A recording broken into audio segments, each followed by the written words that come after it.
Dam તૂટવાથી નેપાળના મધ્ય પ્રદેશમાં તબાહી, લાલબ, કેચા અને બાગમતી નદીનું રૌદ્ર સ્વરૂપ.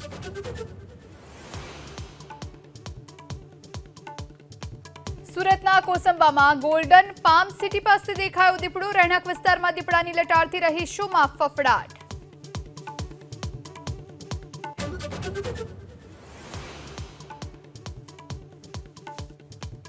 સુરતમાં રેલવે સ્ટેશન પર ટ્રેન સાથે ટ્રોલી અથડાવવાને લઈ મોટી કાર્યવાહી. મુંબઈ ડિવિઝનના ડીઆરએમએ સુરતના ચીફ પાર્સલ સુપરવાઇઝર અને જુનિયર ક્લાર્કને કર્યા સસ્પેન્ડ.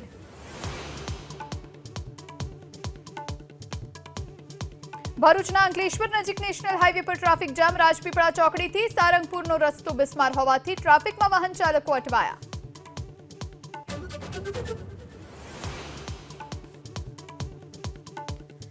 નર્મદા ડેમની જળ સપાટીમાં વધારો. 1,44,000 ક્યુસેક પાણીની આવક સામે 80,000 ક્યુસેક પાણીની જ આવક. મહત્તમ સપાટીથી ડેમની જળ સપાટી હાલ 22 સેન્ટીમીટર દૂર.